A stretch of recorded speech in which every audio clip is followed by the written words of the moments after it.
नमस्कार पेंशन धारकों, सांवला गुरु में आपका फिर से स्वागत है। तो साथियों, आपको बड़ी खबर सुनाने जा रहे हैं। तो खबर सुनने से पहले हमारे चैनल को सब्सक्राइब करें और बेल आइकन दबाएं ताकि हम अपडेट दें तो सबसे पहले आप तक मैसेज पहुंच सके। तो साथियों, खबर सुने विस्तार से। चलो खुशखबरी का सिलसिला शुरू करते हैं। अभी के नियम के अनुसार कर्मचारी जब रिटायर होते हैं तो उनको उनकी अंतिम बेसिक का 50% पेंशन के रूप में दिया जाता है और ये पेंशन कम नहीं होनी चाहिए। वहीं पे फैमिली पेंशन की बात करें तो कर्मचारी की सेवा के दौरान जब मृत्यु होती है तो उस केस में पूरे 10 सालों तक कर्मचारी के अंतिम बेसिक पे का 50% पेंशन दी जाती है और उसके बाद 30% पेंशन दी जाती है और ये पेंशन भी 900 से कम नहीं होती है। कर्मचारी की सेवा में रहते मृत्यु होने के बाद उनके परिवार को पहले 10 सालों तक बढ़ी पेंशन यानी कि 50% के हिसाब से दी जाती है। उसके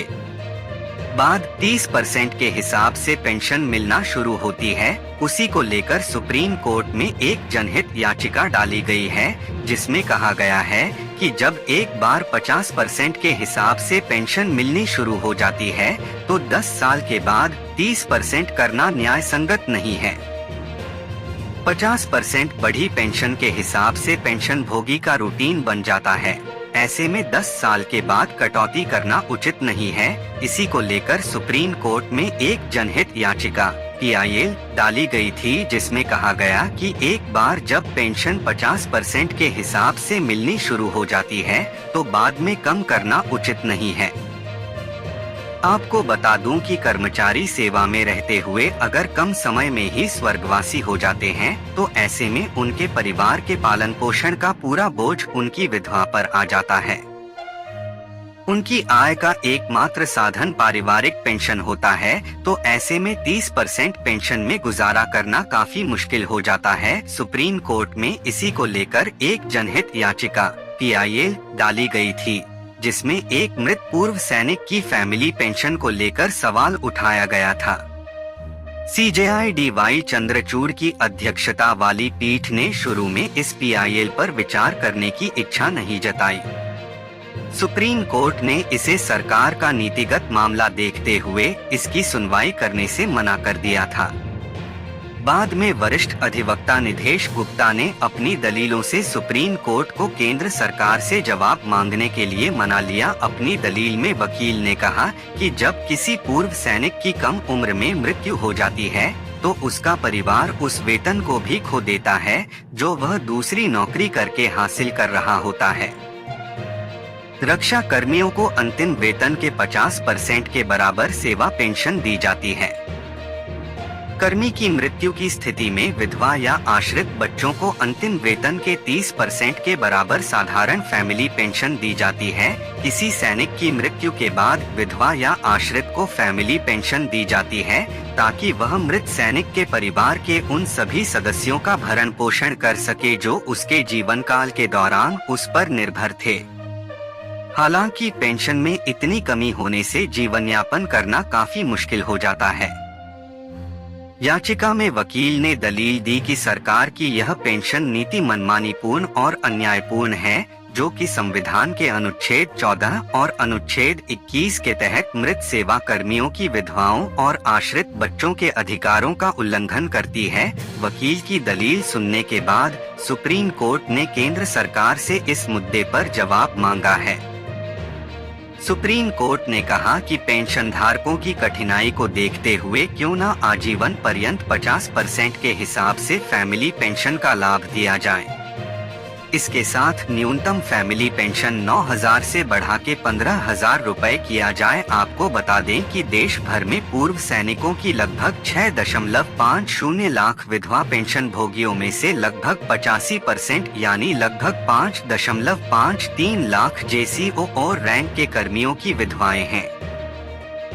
PIL में वकील ने दलील दी कि औसतन एक सैनिक का अंतिम वेतन 50,000 रुपए है, जिसका मतलब है कि सशस्त्र बलों से रिटायरमेंट के बाद कम उम्र में मरने वाले पूर्व सैनिक की विधवा के लिए सामान्य फैमिली पेंशन लगभग 15,000 रुपए होनी चाहिए। महंगाई भत्ते की नवीन जानकारियों के बारे में जानना चाहते हैं तो यह लेख आपके लिए अत्यंत आवश्यक है। जैसा कि आपको पता होगा कि सरकार द्वारा आखिरी बार 31 जुलाई 2023 को महंगाई भत्ते में संशोधन किया गया था। इसके बाद इस वर्ष में करीब 2 बार नए महंगाई भत्ते लागू किए जाएंगे। बता दे, इस बार AICPI इंडेक्स नंबर्स को ध्यान में रखकर महंगाई भत्ते में बदलाव किया जाएगा। यानी यदि आप एक सरकारी कर्मचारी या फिर पेंशन भोगी हैं, तो इस वर्ष आपको सरकार की ओर से महंगाई भत्ते के रूप में शानदार लाभ हासिल होने वाला है। इन सभी की जानकारी के लिए आपको यह लेख अंत तक ध्यानपूर्वक अवश्य पढ़ना चाहिए, ताकि बाद में आपके मन में महंगाई भत्ते को लेकर किसी भी प्रकार की शंका उत्पन्न न हो सके। फिलहाल अभी तक नवीन महंगाई भत्ते को लेकर किसी भी प्रकार की आधिकारिक तौर पर विस्तृत जानकारी प्राप्त नहीं हुई है। हालांकि नवीन महंगाई भत्ते को लागू करने को लेकर सरकार द्वारा घोषणा की गई थी। आपको बता दें, मीडिया रिपोर्ट की जानकारी के मुताबिक महंगाई भत्ते में संशोधन की विस्तार पूर्वक जानकारी सरकार द्वारा जल्द ही जारी की जाएगी। बता दें, यह जानकारी प्रत्येक सरकारी वेतन प्राप्त करने वालों के लिए जाननी बेहद जरूरी है। पिछली बार जब महंगाई भत्ता जारी किया गया था तो वे 46% का था। अब देखना यह होगा कि अब इस बार का नवीन महंगाई भत्ता कितना प्रतिशत देखा जाएगा। सूत्रों की खबर के मुताबिक ऐसी संभावना है कि इस वर्ष का नया महंगाई भत्ता 50% से अधिक जा सकता है, जिससे कर्मचारियों के वेतन तथा पेंशन में शानदार वृद्धि देखने को मिलेगी। आइए जानते हैं इससे संबंधित संपूर्ण अहम जानकारियों को आपको बता दे। आखिरी यानी पिछली बार जब 2023 में महंगाई भत्ता लागू किया गया था, तो उस समय से वर्तमान में 46% की महंगाई दर के अंतर्गत वेतन प्रदान किया जा रहा है। उदाहरण के तौर पर यदि किसी कर्मचारी को 36,500 रुपए के वेतन मिल रहा है, तो उसे हाल ही की महंगाई दर के हिसाब से 16,790 रुपए मिल रहे हैं। अब एक और नया भत्ता लागू होने जा रहा है। मान लीजिए अगर नवीन महंगाई भत्ते की दर 46% से बढ़कर 50% हो जाती है, तो ऊपर उल्लेखित उदाहरण के मुताबिक जिस कर्मचारी को 16,790 रुपए दिए जा रहे थे, तो उसे 1,460 रुपए की वृद्धि करके महंगाई भत्ता प्रदान किया जाएगा। यानी नवीन महंगाई भत्ता लागू हो जाने के बाद कर्मचारी को 18,250 रुपए की राशि के रूप में महंगाई भत्ता प्रदान किया जाएगा। यहाँ पर दी गई जानकारी हमने संभावित महंगाई भत्ते की दर के अनुसार दी गई है, लेकिन यह पूर्णतः संभावना है कि इस बार के महंगाई भत्ते में 4 से 5% बढ़ोतरी ही देखने को मिल सकती है। फिलहाल अभी सरकार ने महंगाई भत्ता लागू करने की तिथि की घोषणा नहीं की है। ऐसे में इसकी जानकारी के लिए आप समय समय पर गूगल पर चेक करते रहे। सरकारी कर्मचारियों के लिए नवीन महंगाई भत्ता लागू होने की खबर किसी बड़ी खुशखबरी से कम नहीं है। इसी के साथ कर्मचारियों के लिए एक और बड़ी सुनहरी खबर निकलकर सामने आ रही है। आपको बता दें कि यदि महंगाई भत्ते में 50% से अधिक वृद्धि हो जाएगी, तो HRA को फिर से रिवाइज किया जाएगा। हालांकि इस बार तमाम जानकारियों के मुताबिक यह पूर्णतः संभावना जताई जा रही है कि नवीन महंगाई भत्ता 50% की दर से अधिक ही देखने को मिलेगा। ऐसे में सरकारी कर्मचारी को मिलने वाले महंगाई भत्ते में शानदार वृद्धि देखने को मिलने वाली है। अभी तक सरकार द्वारा इस वर्ष का नवीन महंगाई भत्ते की जानकारी की विस्तृत घोषणा नहीं की गई है। ऐसे में सभी कर्मचारी यह जानने के लिए बेकरार है कि आखिर कब तक नवीन महंगाई भत्ता को लेकर सूचना आधिकारिक तौर पर जानने को मिलेगी। हालांकि इसको लेकर अभी तक कोई आधिकारिक बयान तो नहीं आया है, लेकिन अगर हम पिछली महंगाई भत्ता की घोषणा की बात करें तो यह घोषणा मार्च या फिर सितंबर में की गई थी। इस वर्ष मार्च माह तो बीत चुका है, यानी 2024 का नवीन महंगाई भत्ता को लेकर नवीन सितंबर 2024 में सूचना जारी हो सकती है। जैसा कि आपको ज्ञात है कि वर्तमान में 4% की दर से महंगाई भत्ता दिया जा रहा है, जो कि 2023 में लागू किया गया था। इससे पिछली बार 2022 में 34 से 42% की दर से महंगाई भत्ता बढ़ाया गया था। वही 2021 में 31% महंगाई भत्ता दिया जाता था और इससे पहले 28% महंगाई भत्ता दिया जाता था। आज के इस लेख में हमें महंगाई भत्ते को लेकर महत्वपूर्ण जानकारी जानने को मिली। यहाँ पर इस वर्ष में लागू होने वाले नवीन महंगाई भत्ते को लेकर यह जानकारी प्रस्तुत की गई है कि आखिर कब तक महंगाई भत्ता जारी किया जाएगा। वही यहाँ पर संभावित तौर पर यह बताया गया है कि आखिर नवीन भत्ते के अंतर्गत आखिर कितना फीसदी महंगाई भत्ता कर्मचारियों को दिया जाएगा। तो साथियों, अगली खबर बोर्ड परीक्षा से आ रही है। राजस्थान माध्यमिक शिक्षा बोर्ड के द्वारा कक्षा 12वीं की बोर्ड परीक्षा कई विषयों के आधार पर सफलतापूर्वक आयोजित की जा चुकी है। अभी इसका रिजल्ट जारी नहीं हुआ है। अगर रिजल्ट जारी हो गया तो हम वीडियो को डिस्क्रिप्शन में लिंक दे देंगे। ऐसे में अब इस बोर्ड परीक्षा में सम्मिलित होने वाले वे सभी अभ्यर्थी यह जानने के लिए बेकरार हैं कि किस दिन राजस्थान बोर्ड कक्षा 12वीं का परिणाम जारी किया जाएगा। आपको बता दें कि अभी राजस्थान बोर्ड द्वारा रिजल्ट तैयार करने की प्रक्रिया काफी तेजी से की जा रही है।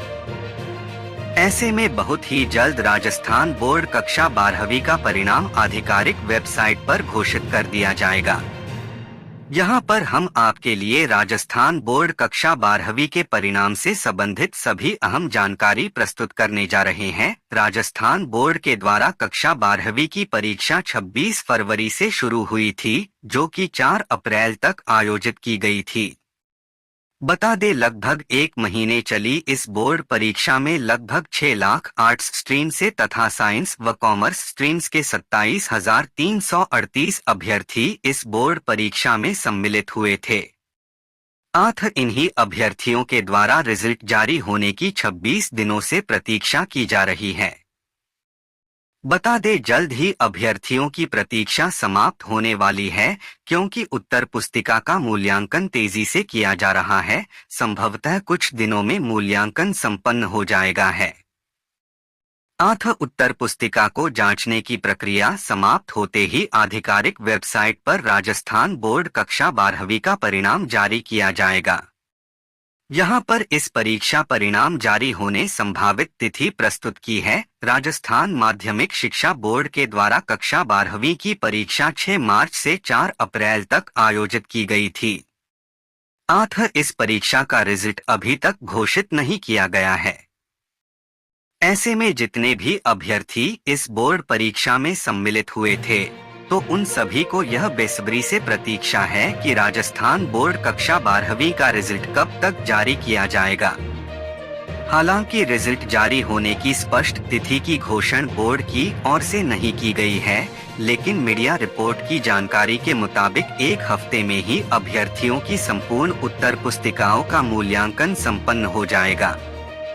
ऐसे में हम संभावित तौर पर यह कह सकते हैं कि अगले माह यानी मई के दूसरे सप्ताह में राजस्थान की कक्षा 12वीं बोर्ड परीक्षा का रिजल्ट जारी किया जा सकता है, जिसके बाद अभ्यर्थी अपना करना बड़ी ही आसानी से जान सकेंगे। प्रतिवर्ष आयोजित की जाने वाली राजस्थान बोर्ड कक्षा 12वीं की परीक्षा का पिछले वर्ष के परिणाम की बात करें तो सन 2023 में लड़कियों ने बाजी मार ली थी, क्योंकि पिछले वर्ष की राजस्थान बोर्ड परीक्षा में शामिल होने वाले कुल अभ्यर्थियों में से 90.49% विद्यार्थी उत्तीर्ण हुए थे।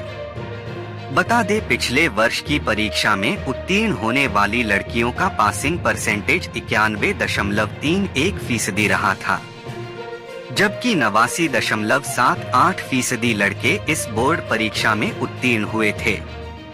अब देखना यह होगा कि इस वर्ष में लड़कियां बाजी मारती हैं या लड़के, यानी किनके पासिंग परसेंटेज अधिक रहने वाले हैं। राजस्थान माध्यमिक शिक्षा बोर्ड के द्वारा इस वर्ष की कक्षा 12वीं की परीक्षा में सम्मिलित होने वाले अभ्यर्थी अपना परिणाम नीचे दिए गए चरणों का पालन करके जांच सकते हैं। आठ परिणाम घोषित हो जाने के पश्चात ही अभ्यर्थी अपना रिजल्ट देख सकते हैं। अपना परिणाम देखने के लिए अभ्यर्थी को सर्वप्रथम राजस्थान माध्यमिक शिक्षा बोर्ड की आधिकारिक वेबसाइट पर जाना होगा। आधिकारिक वेबसाइट पर आ जाने के पश्चात आपके वेबसाइट के होम पेज पर महत्वपूर्ण लिंक या फिर लेटेस्ट अपडेट वाले सेक्शन पर राजस्थान कक्षा 12वीं रिजल्ट की लिंक दिखाई देगी। आपको दिखाई दे रही रिजल्ट की लिंक पर क्लिक कर देना है, जिसके बाद नए पृष्ठ पर आपसे रोल नंबर तथा अन्य क्रेडेंशियल विवरण मांगा जाएगा। आपको संबंधित जानकारी को दर्ज कर देना है। फिर इसके बाद सबमिट विकल्प पर क्लिक कर दे। सबमिट बटन पर क्लिक करते ही आपका रिजल्ट स्क्रीन पर प्रदर्शित हो जाएगा। रिजल्ट के पृष्ठ पर आपके सभी विषयों के अंक उल्लेखित रहेंगे और आप यह भी देख पाएंगे कि आपके कितने परसेंटेज बने हैं। तो साथियों, आज के लिए इतना ही और मिलेंगे नई अपडेट के साथ। पेंशन धारकों को धन्यवाद। खुशखबरी पसंद आई है तो लाइक कर दे।